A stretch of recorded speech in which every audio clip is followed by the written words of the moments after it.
সূরাতুল বানি ইসরাঈলের ভিতরে কত সুন্দর করে বলতেছেন সুবহানাল্লাযী আসরা বিআবদিহি লাইলাম মিনাল মাসজিদিল হারামি ইলাল মাসজিদিল আকসা আল্লাযী বারাকনা হাওলাহু লিনুরিয়াহু মিন আয়াতিনা ইন্নাহু হুয়াস সামিউল বাসীর। আল্লাহ পাক রব্বুল আলামিন কালামে পাকের ভিতরে সূরাতুল বানি ইসরাঈলের প্রথম আয়াতের ভিতরে আল্লাহ পাক রব্বুল আলামিন কত সুন্দর করে জানিয়ে দিলেন, পবিত্র মহান সত্তা তো তিনি, যিনি তার বন্ধু মানে জনাবে মুহাম্মদ রাসূলুল্লাহ সাল্লাল্লাহু আলাইহি ওয়াসাল্লামকে মসজিদুল হারাম থেকে মসজিদুল আকসা পর্যন্ত নিয়ে গিয়েছেন। সেখান থেকে আল্লাহ পাক রব্বুল আলামিন তার চতুর্পাশে চারপাশে বরকত দিয়ে ঘেরাও করে রেখেছিলেন। সেখান থেকে আল্লাহ পাক রব্বুল আলামিন তার প্রিয় হাবিবকে জিবরাইল আলাইহিস সালাতু ওয়াস সালাম কে পাঠিয়ে দিয়েছিলেন। সঙ্গী হিসেবে জিবরাইল আলাইহিস সালাতু ওয়াস সালামের মাধ্যমে আল্লাহর রাসূল সাল্লাল্লাহু আলাইহি ওয়াসাল্লাম দুনিয়া থেকে মসজিদুল হারাম থেকে মসজিদুল আকসা থেকে আমার আপনার নবী বিশ্ব নবী জনাবে মুহাম্মদ রাসূলুল্লাহ সাল্লাল্লাহু আলাইহি ওয়াসাল্লামকে আল্লাহ পাক রব্বুল আলামিন পুরো আসমানগুলো ভ্রমণ করিয়ে দেখিয়েছে। সম্মানিত ভাইরা আমার, বিশ্ব নবী সাল্লাল্লাহু আলাইহি ওয়াসাল্লামকে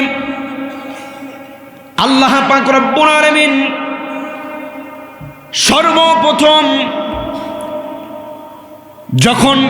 সর্বপ্রথম আসমানে গিয়ে প্রথম আসমানে যখন তিনি পৌঁছালেন, দরজায় যখন জিবরাইল আলাইহিস সালাতু ওয়াস সালাম দরজায় যখন কড়া নাড়লেন, ভেতর থেকে আওয়াজ আসতেছে, কে এসেছো, কি চাও, কাকে চাও? জিবরাইল আলাইহিস সালাতু ওয়াস সালাম বললেন, দুনিয়া থেকে আল্লাহ পাক রব্বুল আলামিনের আদেশে আল্লাহ পাক রব্বুল আলামিনের প্রিয় হাবিব আল্লাহ তাআলার ইনভাইটে আল্লাহর সঙ্গে দেখা করার জন্য তিনি এসেছেন।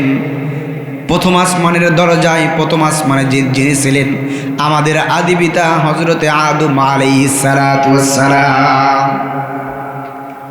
আমাদের আদি পিতা হযরতে আদম আলাইহিস সালাতু ওয়াস সালামকে যখন বললেন বিশ্ব নবীজির আগমন ঘটেছে, আদম আলাইহিস সালাতু ওয়াস সালাম দরজা খুলে দিলেন। খুলে দেওয়ার পরে বিশ্ব নবী প্রবেশ করলেন। জিবরাইল আলাইহিস সালাতু ওয়াস সালাম বিশ্ব নবীকে বলতেছেন, ওগো নবীজি, ইনি হইলেন আপনাদের আদি পিতা হযরতে আদম আলাইহিস সালাতু ওয়াস সালাম। ওগো নবীজি, আপনি এনাকে সালাম করুন। বিশ্ব নবীজি সালাম করলেন। সালাম দিয়ে ভিতরে প্রবেশ করলেন। ভিতরে প্রবেশ করার পরে বিশ্ব নবী সাল্লাল্লাহু আলাইহি ওয়াসাল্লাম তার সঙ্গে মুসাফা করার পরে আবার বিশ্ব নবীজি দ্বিতীয় আসমানে চলে গেলেন। ঠিক দ্বিতীয় আসমানে গেলেন, তৃতীয় আসমানে গেলেন। যাওয়ার পরে সরাসরি তিনি আল্লাহ পাক রব্বুল আলামিনের সঙ্গে সাক্ষাৎ করেছেন, যা পৃথিবীর অন্য কোনো আর পয়গম্বর আলাইহিস সালাতু ওয়াস সালামের সুযোগ হয় না। বিশ্বনবী এত সৌভাগ্যবান ছিলেন, বিশ্বনবী এত সৌভাগ্যবান ছিলেন, পৃথিবীতে একজন পয়গম্বর আলাইহিস সালাতু ওয়াস সালাম আল্লাহ পাক রব্বুল আলামিনের সঙ্গে কথা বলেছেন। তার নাম কি বলেন তো একটু? হযরতে মুসা কালিমুল্লাহ। বিশ্ব নবীজি এত সৌভাগ্যবান ছিলেন, আমরা যে ওপেন হার্ট সার্জারি বলে একটা বিশ্ব নবীজির জীবনের ভিতরে 2 বার ওপেন হার্ট সার্জারি করা হয়েছে। ছোট্ট বয়সে নবীজির ওপেন হার্ট সার্জারি করা হলো। যখন তিনি তার পালিত মা হালিমাতুস সাদিয়ার কাছে ছোট্ট বয়সে নবীজি আমার একদিন অজ্ঞান হয়ে পড়লেন। অজ্ঞান হয়ে পড়ার পরে হালিমাতুস সাদিয়ার কাছে মরুভূমির প্রান্তর থেকে ছোট ছোট বাচ্চাগুলো খবর নিয়ে আসলো, আপনার পালিত সন্তান মুহাম্মদ হয়তো মারা গিয়েছে, আর কোনো কথা বলতেছে না। হালিমাতুস সাদিয়া এই কথা শুনে ভয়ে দৌড়ায় চলে আসলেন মরুভূমির ভিতরে। দৌড়ায় যখন আসলেন, আসার পরে হালিমাতুস সাদিয়া লক্ষ্য করে দেখতেছেন শিশু মুহাম্মদ যেন মুস্কি মুস্কি মরুভূমির প্রান্তরে বসে যেন মুস্কি মুস্কি হাসতেছিলেন। আরেকবার আমার নবীজি যখন আল্লাহ পাক রব্বুল আলামিনের সঙ্গে দেখা করার জন্য আসমান ভ্রমণ করলেন, ওই সময় আমার নবীজির হৃদয়টা কলবটা আল্লাহ পাক রব্বুল আলামিন জমজম কূপের পানি দিয়ে দৌত করে দিয়েছে রে। সম্মানিত ভাইরা আমার, প্রিয় বগুড়াবাসী, বিশ্বনবী জনাবে মুহাম্মদ রাসূলুল্লাহ সাল্লাল্লাহু আলাইহি ওয়াসাল্লাম সারা পৃথিবীর জন্য রহমত হিসেবে আল্লাহ পাক রব্বুল আলামিন তাকে পাঠিয়ে দিয়েছিলেন। আমার নবীজির ভালোবাসা পেয়ে হাজার হাজার সাহাবা আজমাইনগণ নিজের মাকে ভুলে গিয়েছে, বাবাকে ভুলে গিয়েছে। এই পৃথিবীতে আমাদের মা বাবা সবচাইতে আপনজন বিশ্ব নবী জনাবে মুহাম্মদ রাসূলুল্লাহ সাল্লাল্লাহু আলাইহি ওয়াসাল্লাম সাহাবীদেরকে ডেকে ডেকে বলতেছেন, ওগো সাহাবী, যতক্ষণ পর্যন্ত তোমার মা বাবা, তোমার সন্তান এবং তোমার আপন আত্মীয় স্বজনদের চাইতে আমি নবীকে ভালোবাসতে না পারবা, শুনে রাখো, ততক্ষণ পর্যন্ত তোমরা জান্নাতে যেতে পারবা না। সম্মানিত ভাইরা আমার,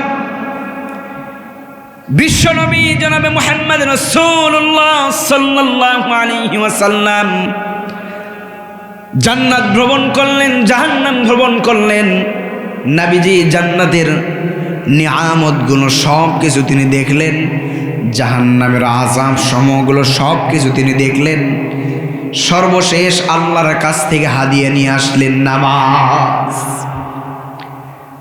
নামাজ নিয়ে যখন হাদিয়া নিয়ে তিনি আসতেছিলেন, এই হাদিয়া নিয়ে আসার পথের ভিতরে দেখা হলো, আবারও দেখা হয়ে গেল পয়গম্বর মুসা আলাইহিস সালাতু ওয়াস সালামের সঙ্গে।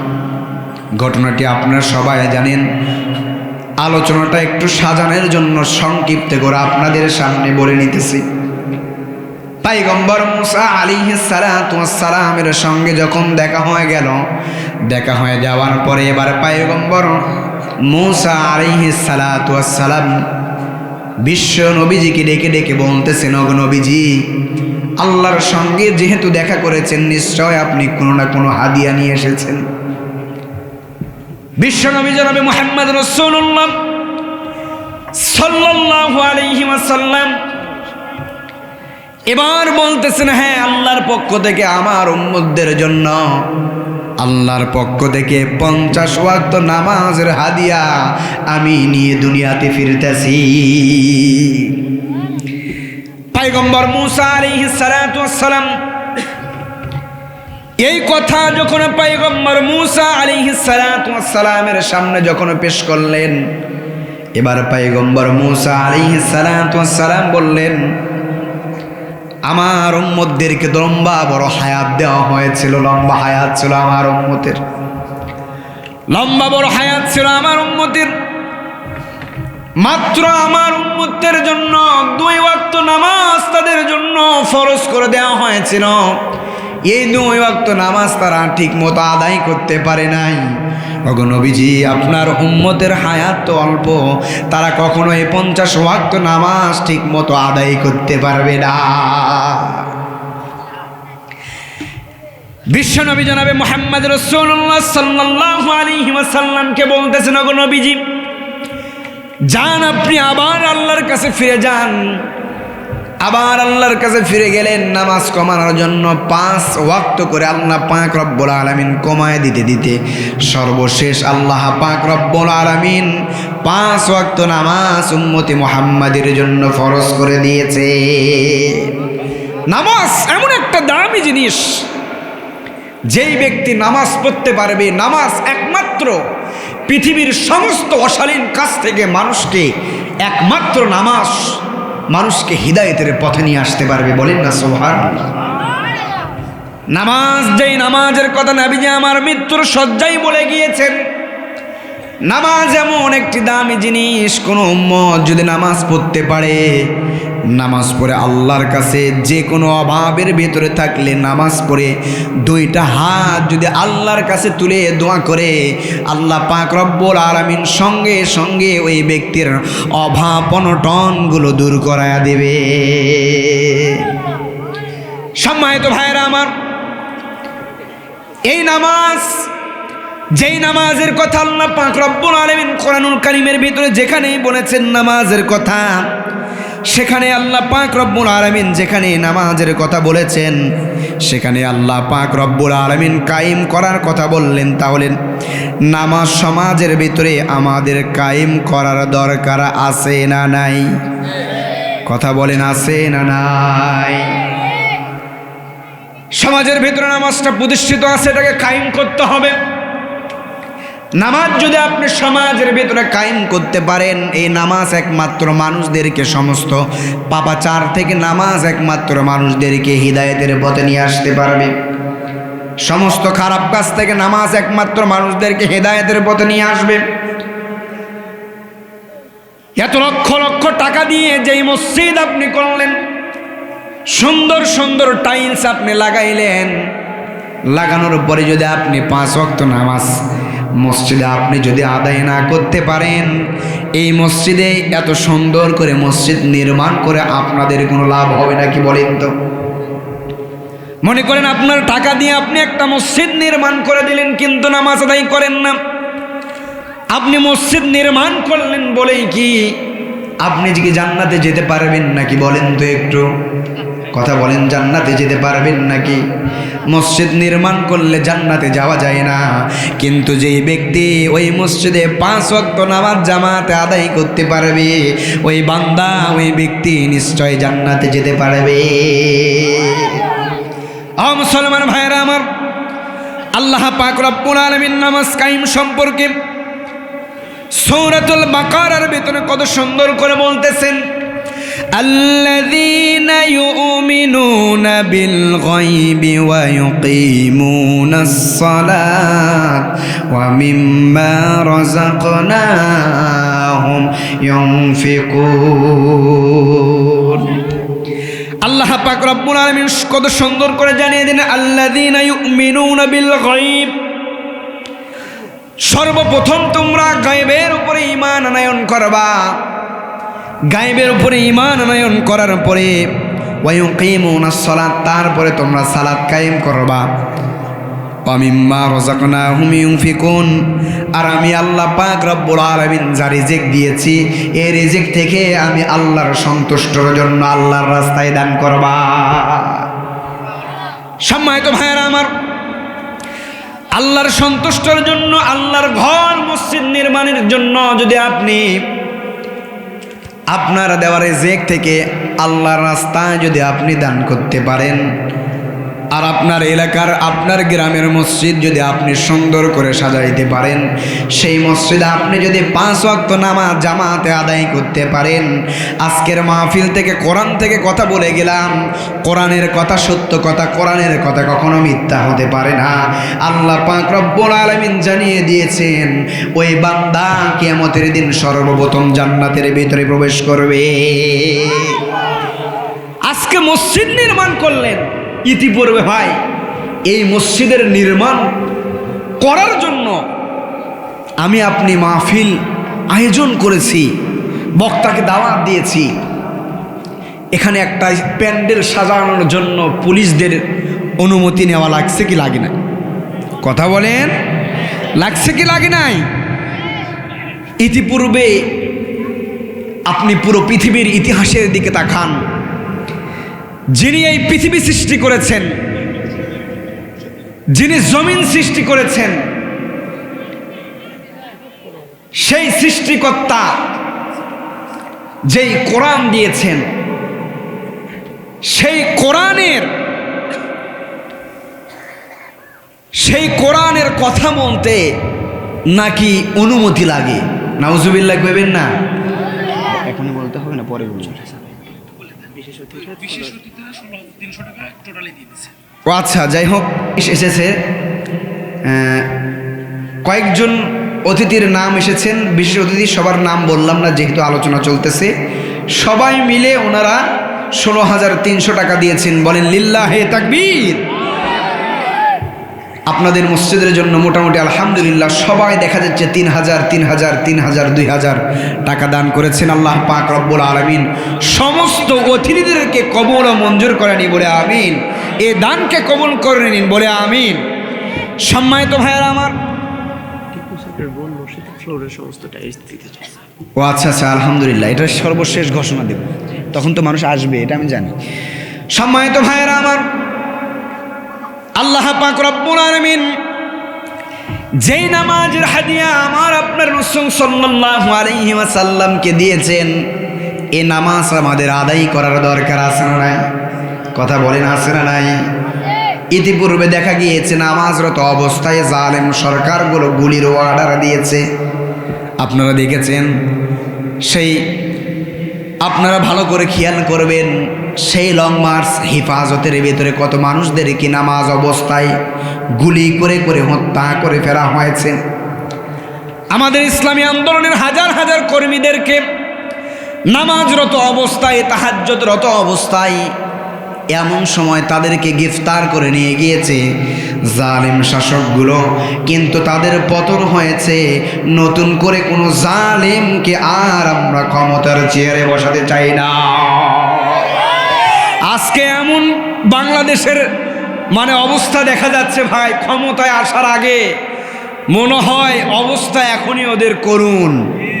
কথা বলেন, ক্ষমতায় আসার আগে যদি তাদের অবস্থা এরকম হয়, বাংলাদেশের মুসলমান এই 24-এর স্বাধীনতা এখনো ভুলে যায় নাই। আবার নতুন করে যদি 24-এর মতো এই 25-এ যদি আবারও আন্দোলন করতে হয়, আবারও আন্দোলন করতে রাজি আছি। তারপরেও কোনো জালিমদেরকে ক্ষমতার চেয়ারে বসাতে রাজি নাই। তোমরা কি মনে করেছো বাংলাদেশের এই সাধারণ মুসলমান তোমাদেরকে এমনি এমনি ছেড়ে দেবে? কথা বলেন, এমনি এমনি ছেড়ে দেবে ভাই? আরে ভাই, ওয়াজের ময়দানে এসে বলতো খেলা হবে। কি হবে? কথা বলেন না কেন? কি হবে? খেলা হবে। আজকে শেষ। কোথায় কাদের কাকা, কোথায় আওয়ামী লীগ, কোথায় কাদের কাকা, কোথায় গেল ওই জালেমের গরম গরম কথা? খেলা হবে, খেলা হবে, খেলা হবে বলে কাকু গেল পালাইয়া। আল্লাহ তোমার দরবারেতে হাজার শুকরিয়া, আল্লাহ তোমার দরবারেতে হাজার শুকরিয়া। স্বৈরাচার পালাইছে দেশটা ছাড়িয়া, সকলের মুখে হাসি। আর কি যেন, যাই হোক, গজল আমি তত পারি না। সকলের মুখে হাসি আসলো ফিরিয়া। যাই হোক, আলহামদুলিল্লাহ, স্বৈরাচারগুলো পালিয়ে গিয়েছে। কিন্তু আমরা তো আজ থেকে বিগত 17 বছরের ইতিহাস আমাদের যুব সমাজগুলো জানে না। 17 বছরের ইতিহাস যদি খারাপই না হতো, আজ থেকে 17 বছর আগে মানুষ তাদেরকেও বয়কট করতো না। কথা বলে, সব দিন দেখার দিন শেষ। আগামীর বাংলাদেশ হবে কোরআনের বাংলাদেশ, আগামীর বাংলাদেশ হবে ইসলামী আন্দোলনের বাংলাদেশ, আগামীর বাংলাদেশ হবে আলেম ওলামাদের বাংলাদেশ। রাজি আছেন মুসলমান? কারা কারা দুই হাত তুলে আল্লাহকে দেখা দেন। আরে ভাই, আপনারা একজন তাকবীর তুলতে পারেন না? বারে কথা বলেন, পারেন না? সম্মানিত ভাইরা আমার, কোরআন থেকে এখন ওপেনলি কথা হবে। বর্তমান 17 বছর ধরে আমাদের কথা বলার বাক স্বাধীনতাগুলো বন্ধ করে দিয়েছিল। কথা বলেন, 17 বছর ধরে আমাদের কথা বলার যেই বাক স্বাধীনতা বন্ধ করে দিয়েছিল, আমরা আবার নতুন করে কোন স্বৈরাচারকে ওই মসনদে বসে আমাদের কোরআনের কথা বলার বাক স্বাধীনতা আমরা আর তাদের কাছে দিতে চাই। যেই দল ক্ষমতায় আসলে কোরআন থেকে আমরা কথা বলবো, কোরআন থেকে কথা বলতে পারবো, সেই দলকে আমরা আগামীতে ক্ষমতায় দেখতে চাই কি চাই না? কথা বলেন, চাই কি চাই না? খারাপ লাগে? চাচা কথা কয় না একেবারে। সম্মানিত ভাইরা আমার, আল্লাহ পাক রব্বুল আলামিন যেই নামাজ আমার রাসূলকে দিয়ে হাদিয়া দিলেন, সেই নামাজ কায়েম করতে গিয়ে, প্রতিষ্ঠিত করতে গিয়ে আমার রাসূল সাল্লাল্লাহু আলাইহি ওয়াসাল্লাম তায়েফের ময়দানে মার খেয়েছেন কি খায় নাই? কথা বলেন, খেয়েছেন কি খায় নাই? আমার রাসূল সাল্লাল্লাহু আলাইহি ওয়াসাল্লাম বদরের প্রান্তরে মার খেয়েছেন। আমার রাসূল সাল্লাল্লাহু আলাইহি ওয়াসাল্লাম এই কোরআনটাকে সমাজের ভিতরে বাস্তবায়ন করতে গিয়ে আমার নবীজি বিভিন্ন জায়গায় লাঞ্ছিত, অবদস্থ হয়েছে কি হয় নাই? কথা বলেন, হয়েছে কি হয় নাই? বিশ্বনবী জনাবে মুহাম্মদ রাসূলুল্লাহ সাল্লাল্লাহু আলাইহি ওয়াসাল্লামকে শিবে আবু তালেবের ভিতরে বন্দি করে রাখা হয়েছিল। আমার নবীজিকে শিবে আবু তালেবের ভিতরে বন্দি করে রাখলেন।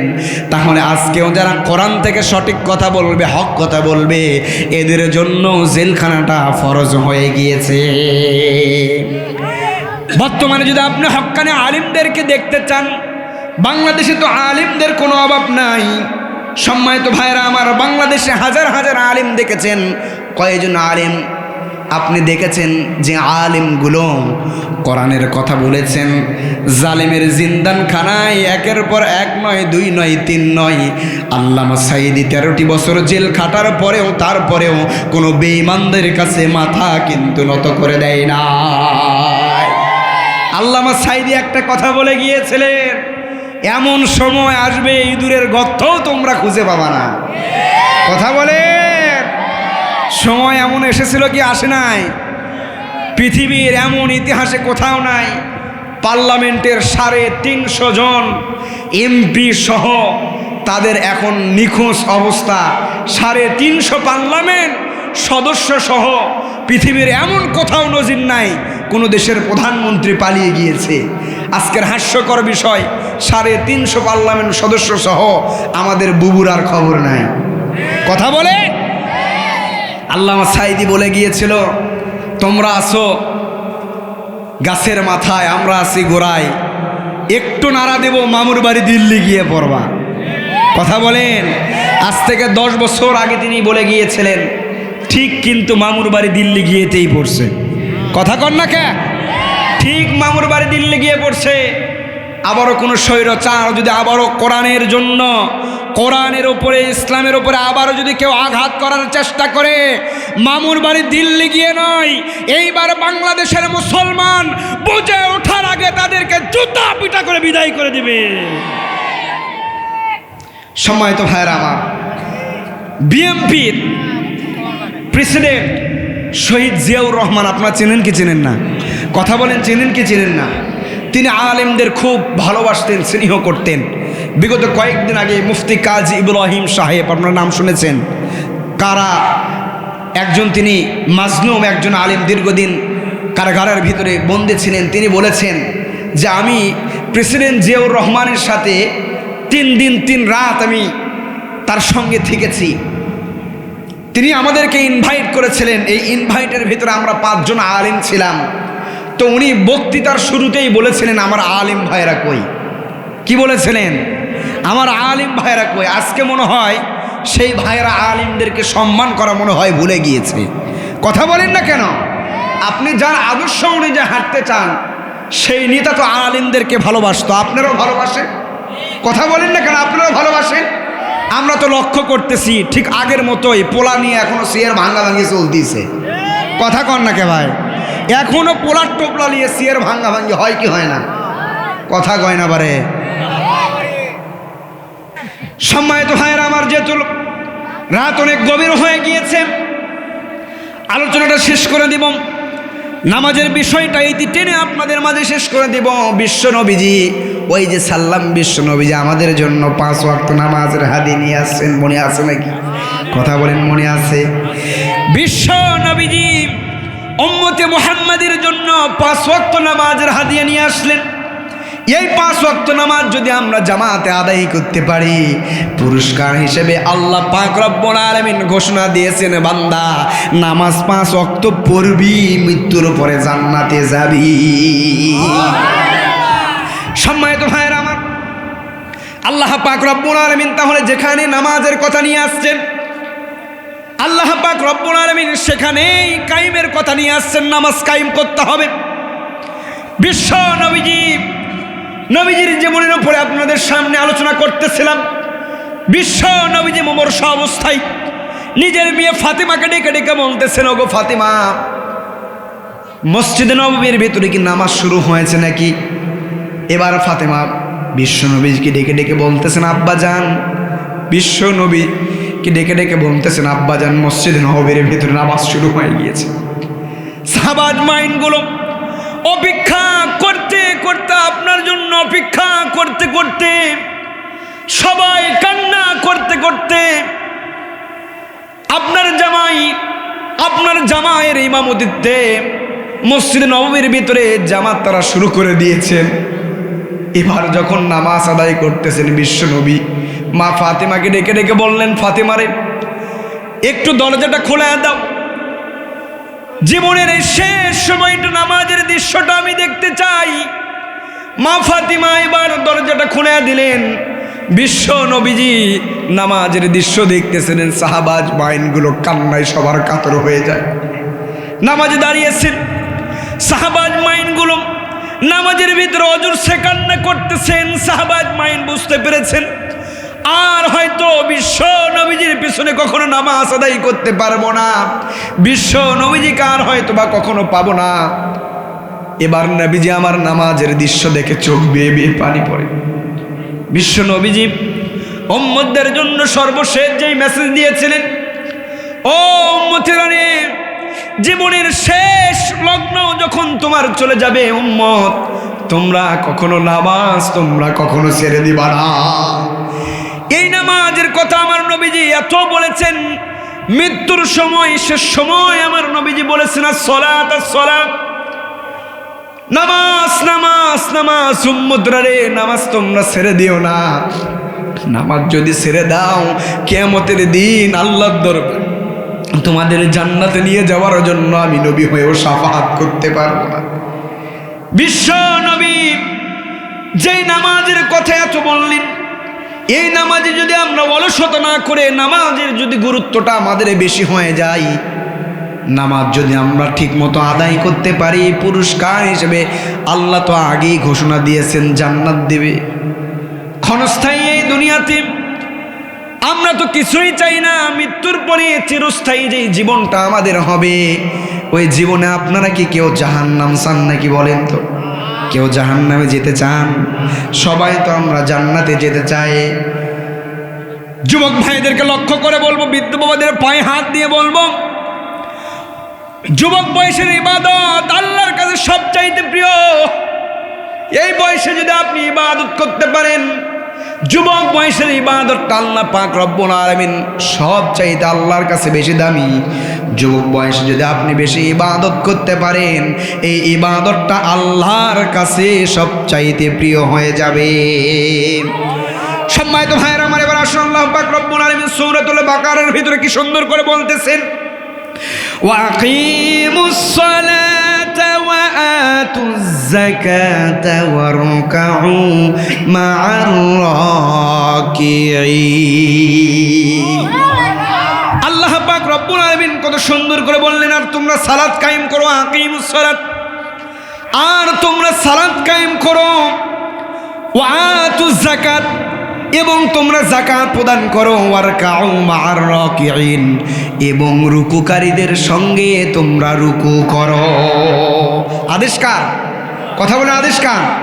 আল্লাহ পাক রব্বুল আলামিন আরো কত সুন্দর করে বলতেছেন, বান্দারে তোমরা যে নামাজের ভিতরে আমি আল্লাহ পাক রব্বুল আলামিনের কাছে অভাবের ভিতরে আছো, দুঃখের ভিতরে আছো, বিভিন্ন সমস্যার ভিতরে আছো বান্দা, আমি আল্লাহ পাক রব্বুল আলামিনের কাছে কিভাবে চাইলে আমি আল্লাহ পাক রব্বুল আলামিন তোমাদেরকে দিয়ে দেব। আল্লাহ পাক রব্বুল আলামিন কত সুন্দর করে সূরাতুল বাকারার 45 নম্বর আয়াত আল্লাহ পাক রব্বুল আলামিন বলতেছেন, ওয়াস্তাঈনু বিস-সাবরি ওয়াস-সালাত ওয়া ইন্নাহা লাকাবীরাতুন ইল্লা আলাল খাশিঈন।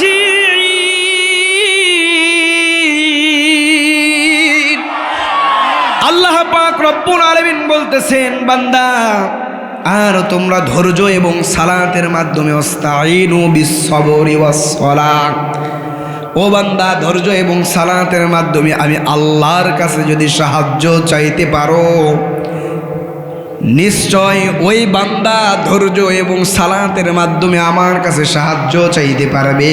সেই বান্দাটাকে আল্লাহ পাক রব্বুল আলামিন বলছেন, ওয়া ইন্নাহা লাকাবীরাতুন ইল্লা আলাল খাশিঈন। নিশ্চয় ওই বান্দাটা বিনয়ী ছাড়া অন্য কোনো বান্দা আমি আল্লাহ পাক রব্বুল আলামিনের কাছে নামাজের মাধ্যমে বিনয়ী ব্যক্তি ছাড়া অন্য কোনো ব্যক্তি আমি আল্লাহর কাছে কখনো সাহায্য চাইতে পারবে না। তাহলে আমাদেরকে বিনয়ী হতে হবে। আর আমরা যে আল্লাহর কাছে সাহায্য চাইব, এই সাহায্যটা আমরা কিভাবে চাইব? আল্লাহ পাক রব্বুল আলামিন বলছেন, বান্দারে নিশ্চয় বিনয়ী হয়ে ধৈর্য এবং সালাতের মাধ্যমে আমার কাছে যদি সাহায্য চাইতে পারো বান্দা, তাহলে আমি আল্লাহ পাক রব্বুল আলামিন ঘোষণা দিয়ে দিলাম, আমার কাছে যা চাইবা বান্দা সঙ্গে সঙ্গে আমি আল্লাহ পাক রব্বুল আলামিন তোমাকে সেটাই দিয়ে দিব। তাহলে নামাজের মাধ্যমে ধৈর্যের মাধ্যমে আমাদের আল্লাহর কাছে সাহায্য চাইতে হবে। এবার আসুন ধৈর্যশীল বান্দার পরিচয়। ধৈর্যশীল হইলে আপনার কি পুরস্কার হবে? আল্লাহ পাক রব্বুল আলামিন সূরাতুল বাকারার 153 নম্বর আয়াতের ভিতর আল্লাহ পাক রব্বুল আলামিন কত সুন্দর করে জানিয়ে দিয়েছেন, ইয়া আইয়ুহাল্লাযীনা আমানুস্তাঈনু বিস-সাবরি ওয়াস-সালাত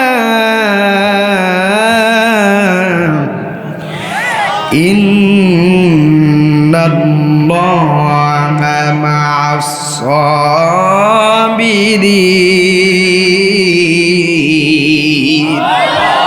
আল্লাহ পাক রব্বুল আলামিন বলছেন, ইয়া আইয়ুহাল্লাযীনা আমানু, হে মুমিনগণ ধৈর্য এবং সালাতের মাধ্যমে সাহায্য চাও। ধৈর্য এবং সালাতের মাধ্যমে যদি আমার কাছে সাহায্য চাইতে পারো, ধৈর্য যদি ধারণ করতে পারো, তাহলে জেনে রাখো ইন্নাল্লাহা মা'আস-সাবিরিন, আমি আল্লাহ তাআলা ঘোষণা দিয়ে দিলাম নিশ্চয় আমি ধৈর্যশীল বান্দাদের সাথে আছি। আপনি ধৈর্য ধারণ করবেন, আল্লাহ আপনার সঙ্গী হয়ে যাবে। আল্লাহ পাক রব্বুল আলামিন যদি আপনার সঙ্গী হয়ে যায় আর আপনি যদি ধৈর্য ধরতে পারেন, তাহলে আমাকে বলেন তো আপনার আর কোনো কিছুর দরকার আছে নাকি? কথা বলেন, আছে নাকি?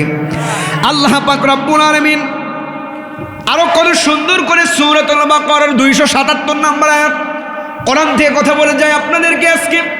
আল্লাহ পাক রব্বুল আলামিন বলছেন, ইন্নাল্লাযীনা আমানু ওয়া আমিলুস সালিহাত ওয়া আকামুস সালাত ওয়া আতুস যাকাত লাহুম আজরুহুম ইনদা রাব্বিহিম ওয়া লা খাউফুন আলাইহিম ওয়া লা হুম ইয়াহজানুন।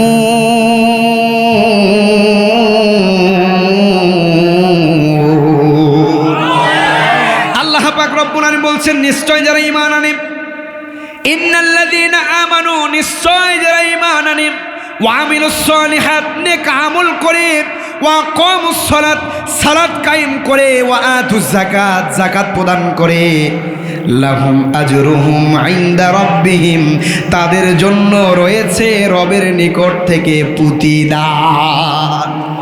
রবের নিকট থেকে আপনি কি প্রতিদান পাবেন? আল্লাহর কাছ থেকে প্রতিদান পাওয়ার মতো একটাই জিনিস, একটাই আমাদের আবদার। আল্লাহর কাছে চাইলে কি আমরা জান্নাত ছাড়া অন্য কিছু চাইবো নাকি বলেন? আর আল্লাহর কাছ থেকে, রবের পক্ষ থেকে প্রতিদান মানে আল্লাহর পক্ষ থেকে যেই প্রতিদানটা হবে, এই প্রতিদান কখনো ছোট হতে পারে না। সম্মানিত ভাইরা আমার, আল্লাহ পাক রব্বুল আলামিন আরো বলছেন, ওয়ালা খাউফুন আলাইহিম ওয়ালা হুম ইয়াহজানুন। আর তাদের কোনো ভয় নেই, আর তারা কখনো চিন্তিত হবে না। কারণ যারা নেক আমল করবে, সালাত কায়েম করবে, যাকাত আদায় করবে, রবের পক্ষ থেকে যখন তাদের জন্য প্রতিদান দেওয়া হবে, তাদের কোনো ভয় থাকবে না, তারা কখনো চিন্তিত হবে না, হতাশা হবে না। কথাকার। সম্মানিত ভাইরা আমার, আল্লাহ পাক রব্বুল আলামিন কত সুন্দর করে মানুষদের মাঝে নামাজের যে বিষয়টা আছে, কত সুন্দর করে আল্লাহ পাক রব্বুল আলামিন এই সালাতের বিষয়টা কত সুন্দর করে আল্লাহ পাক রব্বুল আলামিন সাজিয়ে দিয়েছেন। আল্লাহ পাক রব্বুল আলামিন সূরাতুল মাইদার 55 নম্বর আয়াত, কয় নম্বর আয়াত? কথা বলেন, বুঝতে পারতেছেন আমার কথা? কষ্ট হচ্ছে বাবা কোনো? সূরাতুল মাইদার 55 নম্বর আয়াত আল্লাহ পাক রব্বুল আলামিন বলছেন, ইন্নামা ওয়ালিয়ুকুমুল্লাহু ওয়া রাসূলুহু ওয়াল্লাযীনা আমানু আল্লাযীনা ইউকিমুনাস সালাত ওয়া ইউতুনাজ যাকাত ওয়া হুম রাকিউন। আল্লাহ পাক রব্বুল আলামিন বলছেন, ইন্নামা ওয়ালিয়ুকুমুল্লাহ ওয়া রাসূলুহু ওয়াল্লাযীনা আমানু আল্লাযীনা ইউকিমুনাস সালাত। ইন্নামা ওয়ালিয়ুকুমুল্লাহ, তোমাদের বন্ধু কেবল আল্লাহ। বলেন না সুবহানাল্লাহ। কাদের বন্ধু? আল্লাহ। এবার ভালো করে শোনেন, কাদের বন্ধু? আল্লাহ, তার রাসূল, মুমিনগণ যারা সালাত কায়েম করে। কাদের বন্ধু? আল্লাহ পাক রব্বুল আলামিন। আল্লাহর বন্ধু হতে গেলে আল্লাযীনা ইউকিমুনাস সালাত, সালাত আমাদের কায়েম করতে হবে, তাহলে আল্লাহর বন্ধু হতে পারবো। সুবহানাল্লাহ। সালাত যদি আমরা কায়েম করতে পারি, আল্লাহর বন্ধু হয়ে যাব। ওয়া ইউতুনাজ যাকাত ওয়া হুম রাকিউন, যাকাত প্রদান করে বিনয়ী যদি হতে পারি, আল্লাহর বন্ধু হতে আর দেরি নাই। সম্মানিত ভাইরা আমার, আল্লাহ পাক রব্বুল আলামিন সুন্দর করে কোরআন কারীমের ভিতরে বলতেছেন, নামাজের যখন তোমাদেরকে ডাক দেওয়া হয়, মুয়াজ্জিন আজান দিতেছেন মসজিদ থেকে, অনেক মানুষ কিন্তু হেলাই খেলায় দেয়, তামাশা করে। হেলাই খেলায় ফজর কেটে যায়, জহর কেটে যায়, আসরও কেটে যায়, মাগরিবেও কেটে যায়, ইশারও কেটে যায়। ইশারও পরে রাত্রেবেলা যখন ঘুমায় গেলেন, ওই সময় যদি আপনার মৃত্যু হয়ে যায়, আল্লাহর কাছে কিন্তু আপনি হিসাব দিতে পারবেন না। হেলাই খেলাই সবগুলো তামাশার ভিতরে আমরা সবগুলো হেলাই খেলাই কাটিয়ে দিলাম। ফজর কাটাইলাম ঘুমের ঘরে, জহর কাটাইলাম ব্যস্ততার মাঝে, আসর কাটাইলাম বন্ধুদের মাঝে, খেলার ভিতরে আসর কাটিয়ে ফেললাম, মাগরিবও কাটিয়ে ফেললাম। ইশার সময় 4 স্তরে আমরা ইশারের নামাজটা আমরা কাটিয়ে ফেললাম। এই সময় যদি ঈশার নামাজ পড়ে রাত্রে 10টা-11টা বাজে যুবক ঘুমায় গেছে, ঘুমিয়ে যাওয়ার পরে হঠাৎ যদি আজরাইল আলাইহিস সালাতু ওয়াস সালামের আগমন ঘটে, আপনার মৃত্যু কখন আসবে কেউ জানে না। দুনিয়াতে আমাদের আসার সিরিয়াল আছে, কিন্তু আমাদের কিন্তু কারো যাওয়ার সিরিয়াল নাই। এই দুনিয়া ছেড়ে কখন আপনি দুনিয়া ছেড়ে বিদায় নিয়ে চলে যাবেন, এই যাওয়ার কোনো কিন্তু গ্যারান্টি নাই।